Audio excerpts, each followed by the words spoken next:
Hello friends, आज मैं आपको बताऊंगी कि कैसे आप घर बैठे सिर्फ 1 मिनट में 5 लाख तक का पर्सनल लोन अप्लाई कर सकते हैं, वो भी खुद से। और इसके लिए आपको ना किसी एजेंट से कांटेक्ट करने की ज़रूरत है और ना ही किसी ब्रांच में जाने की ज़रूरत है। तो फिर चलिए वीडियो को शुरू करते हैं। इस लोन के लिए सिर्फ सैलरीड पर्सन ही अप्लाई कर सकते हैं। इसमें आपकी मिनिमम एज 21 साल होनी चाहिए और मैक्सिमम एज 55 साल होनी चाहिए। अब इसको अप्लाई करने के लिए आपको कौन कौन से डॉक्यूमेंट्स रिक्वायर्ड होंगे। जो आपको डॉक्यूमेंट्स रिक्वायर्ड होंगे वो होगा पहला आईडी प्रूफ और दूसरा एड्रेस प्रूफ। आईडी प्रूफ में आपको चाहिए पैन कार्ड और एड्रेस प्रूफ में Aadhaar card, driving licence, passport, voter ID, electricity bill. इनमें से आपका कोई एक भी एड्रेस प्रूफ चल जाएगा। अब बात करते हैं इनकम प्रूफ के बारे में। इसमें आपकी मिनिमम सैलरी 12,000 होनी चाहिए। अगर सैलरी स्लिप है तो लास्ट मंथ की सैलरी स्लिप की ज़रूरत होगी। अगर सैलरी स्लिप नहीं है तो आप जिस कंपनी में वर्क करते हैं तो वहाँ का लेटर हेड दे सकते हैं। इसके बाद आपको 1 साल की बैंक स्टेटमेंट की रिक्वायरमेंट होगी। अगर 1 साल की नहीं है तो एटलीस्ट 9 महीने की बैंक स्टेटमेंट होनी चाहिए। और हाँ, जिस अकाउंट में आपकी सैलरी आती है आपको उसी अकाउंट की स्टेटमेंट देनी होगी।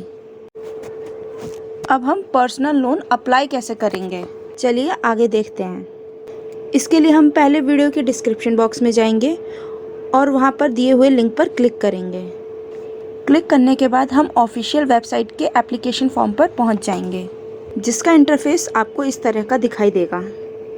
तो पहले आप देख सकते हैं कि इस पर आपको पहले अपना नेम फिल करना होगा और हाँ, जैसा आपका पैन कार्ड पर सेम जैसे नाम लिखा है वैसे ही फिल करना होगा।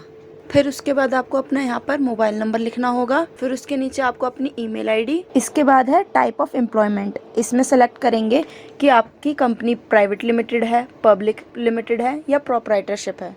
इनमें से सेलेक्ट करने के बाद आपको यहाँ सैलरी मेंशन करनी है। इसके बाद है mode of salary.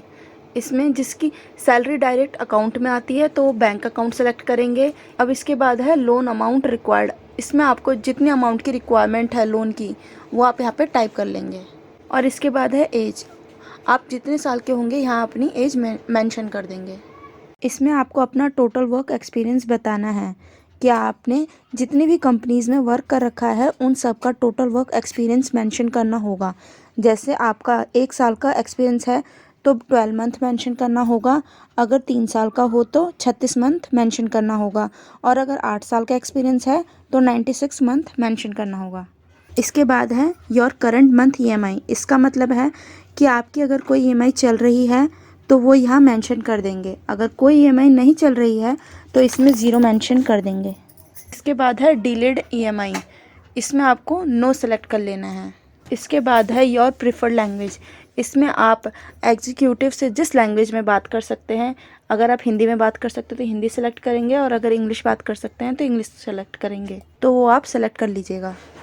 Form submit करने से पहले आप एक बार ये देख लीजिए कि हमने किस तरह से फॉर्म फिल कर रखा है।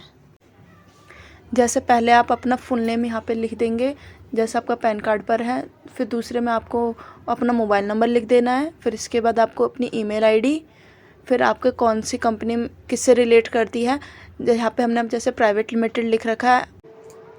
इसके बाद आप अपनी मंथली सैलरी यहाँ पे लिख दीजिएगा, जो आपकी पर मंथ सैलरी आती है इन हैंड। जैसे कि यहाँ पे 60,000 हमने लिख रखा है। और इसके बाद आप मोड ऑफ पेमेंट चूज़ करेंगे, जैसे कि यहाँ पे बैंक अकाउंट का रखा है। फिर उसके बाद आपको कितने अमाउंट की रिक्वायरमेंट है, आप अपना 1 लाख 2 लाख जितने लाख की भी रिक्वायरमेंट उतना लिख सकते हैं। यहाँ पे हमने 5 लाख लिख रखा है।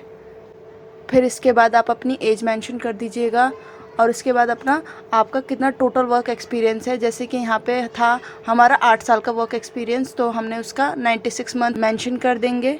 इसके बाद फिर आप 0 मेंशन करेंगे और उसके बाद फिर नो, और उसके बाद जो आप प्रीफर्ड करते हैं लैंग्वेज वो मेंशन करके फॉर्म सबमिट कर दीजिएगा। फॉर्म सबमिट करने के बाद आपके मोबाइल नंबर पर OTP आएगा। OTP 4 डिजिट का होगा और वो आपको यहाँ पर डाल देना और उसके बाद आपको वेरीफाई क्लिक कर देना है। वेरीफाई करने के बाद आप अपना जेंडर सेलेक्ट कर लीजिएगा, मेल या फीमेल। उसके बाद अपने एरिया का पिन कोड डाल दीजिएगा। पिन कोड मेंशन करने के बाद आप अपना करंट रेजिडेंस टाइप सेलेक्ट कर लीजिएगा, ओन है या रेंटेड है। जो करंटली अप्लाइड में यहाँ पे आपको यस मेंशन करना होगा। अगर यही एड्रेस आपका परमानेंट एड्रेस है तो आप इसे इनेबल कर लीजिएगा और अगर आपका कोई दूसरा परमानेंट एड्रेस है तो वहाँ का आपको अपना पिन कोड यहाँ पे टाइप कर देना है और उसके बाद आपको फिर सबमिट पर क्लिक कर देना है। फर्स्ट आपको अपनी पैन कार्ड की कॉपी अपलोड करनी है, सेकंड में आपको अपने आधार कार्ड की कॉपी अपलोड करनी है और थर्ड में आपको अपनी सैलरी स्लिप अपलोड करना होगा या फिर लेटर हेड। जिस बैंक में आपकी सैलरी आती है उस बैंक का नेम यहाँ पे सेलेक्ट कर लेना है और उसको आपको PDF फॉर्मेट में अपलोड करना है। और अगर आपके बैंक स्टेटमेंट के PDF में पासवर्ड है तो यहाँ पर आप अपना पासवर्ड मेंशन कर दीजिएगा और उसके बाद आप इसे सेव कर लीजिएगा। सेव करने के बाद आपको इस तरह का इंटरफेस दिखाई देगा। इसका मतलब है कि आपका एप्लीकेशन फॉर्म सबमिट हो गया है और 1 से 2 दिन में आपका वेरिफिकेशन कॉल आएगा और लोन अमाउंट डिसबर्स हो जाएगा।